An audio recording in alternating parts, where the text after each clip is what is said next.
আসসালামু আলাইকুম। আশা করি আপনারা সবাই ভালো আছেন এবং সুস্থ আছেন।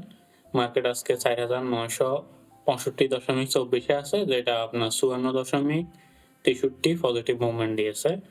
সো আমরা এখানে 1 মিনিট চার্ট যদি আপনারা দেখতে পাচ্ছেন, 1 মিনিট চার্টটা কিন্তু আজকে খুবই ভালো দেখাচ্ছে। এরপরে আপনার স্টকে যদি দেখি ২০৪ টা আপে আছে, ১৪৩ টা ডাউন এবং ৪৩ টা আনচেঞ্জ অবস্থায় আছে। তো এখানে ধরেন ডাউনের মধ্যে আরো কম থাকলে ভালো হইতো আরকি। আর ট্রেড ভ্যালুতে আমরা একটা বিরাট ডিফারেন্স দেখতে পাচ্ছি গতদিন থেকে আর আজকে থেকে। সো ট্রেড ভ্যালু আপনার ৫৩৭.৪১ কোটি, যেটা গতদিন থেকে অনেক বেশি পরিমাণ বৃদ্ধি পেয়েছে। সো মার্কেটের এই অবস্থায় কিন্তু ট্রেড ভ্যালুটা দরকার ছিল আমাদের অনেকদিন থেকেই।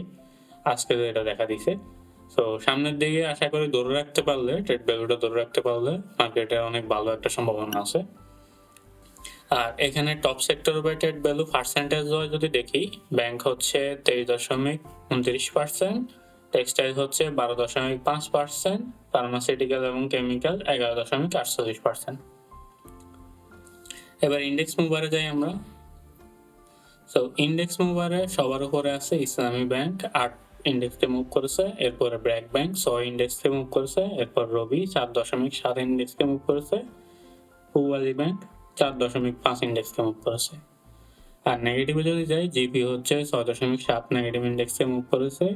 Best holding 2, Beximco Pharma 0.8। এবার আমরা টপ স্টকে যাই। তো টপ স্টকে সবার উপরে আছে রেজেন্ট টেক্সটাইল, এরপরে আছে আপনার ইসলামী ব্যাংক, এরপরে আছে আপনার মিথুন ব্যাংকিং, এরপরে এবি ব্যাংক। সো এবার লুজারে যাই। লুজারের মধ্যে সবার উপরে আছে এআইএল, এরপরে আছে আপনার জেমিনি সিফুড, 3 নম্বরে আছে বিছাচি। এখানে গেইনারের মধ্যে একটা জিনিস লক্ষ্য রাখবেন কি, অনেকগুলা ব্যাংকই উঠে আসছে। সো যেটা আমাদের মার্কেটের জন্য খুবই ভালো।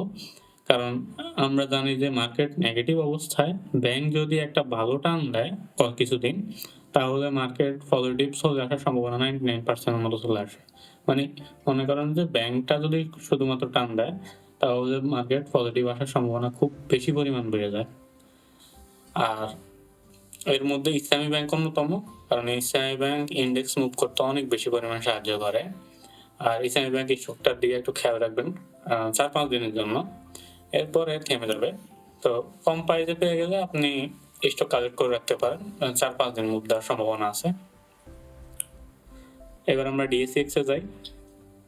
ক্যান্ডেল খুবই ভালো দেখাচ্ছে, সাথে যে ভলিউমটা আছে এটা অনেক বড় জাম্প দিয়েছে, যেটা অনেক ভালো। মার্কেট উপরের সাথে আপনার ভলিউমটা বাড়তেছে। আর আমরা যদি হিস্টোগ্রামটা দেখি, হিস্টোগ্রামও দেখবেন যে অনেক বড় একটা জাম্প দিছে, এখানে আপনারা দেখতে পাচ্ছেন। সো এখানে মোটামুটি সবগুলো ইন্ডিকেটরই ভালো দেখাচ্ছে। তো তার সাথে আপনার সঞ্চয়পত্রের সুদের পরিমাণ কমে গেছে, যেটা মার্কেটে একটু ইফেক্ট করবে, এটা একটু মাথায় রাখেন। আপনি বিস্তারিত ইন্টারনেটে ঘাটাঘাটি করতে পারেন, সুদের পরিমাণ পার্সেন্টেজ ওয়াইজ কিছু কমে গেছে। আপনার আর আমার মতো হয়তো মানুষের প্রভাব পড়বে না, এটা প্রভাব পড়বে যাদের আপনার কোটি টাকা আছে, ওদের উপর এটা প্রভাব পড়বে বেশি। তো ওরা হয়তো বা স্টক থেকে আপনার সরি সঞ্চয়পত্র থেকে স্টকে মুভ দিতে পারে, এটা একটা ইফেক্ট করতে পারে মার্কেটে। সো এই ইফেক্টটা মার্কেটের জন্য খারাপ না, মার্কেটের জন্য খুবই ভালো। আর আপনি যদি বলতে পারেন যে সামনের দিকে এভাবে আগাবে কিনা, সো বেশি সম্ভাবনা যে সামনের দিকে আপনার ভালো একটা পজিটিভ মুভমেন্ট দিবে এবং এভাবে আগাতে থাকবে। সো আপনি দেখে শুনে কয়েকটা ভালো স্টক আছে, ওগুলো নিয়ে রাখতে পারেন। বাজারে বেশি স্টক ভালো না, আপনার 40-50টা স্টকই আছে খুব ভালো, ওইগুলোর মধ্যে আপনার থাকলে হবে। সময় মতো নিয়ে নিতে পারলে মোটামুটি 5%, 10%, মার্কেট ভালো অবস্থায় 10% আপনি আশা করতে পারেন। এখন যেহেতু ভালোর দিকে যাচ্ছে, এর আগে থাকলে হয়তো আমি বলতাম যে 5% থাকলে নিয়ে নেন। সো আশা করি আপনি আমার কথা বুঝতে পারছেন। আজ এই পর্যন্তই। ধন্যবাদ সবাইকে। আসসালামু আলাইকুম।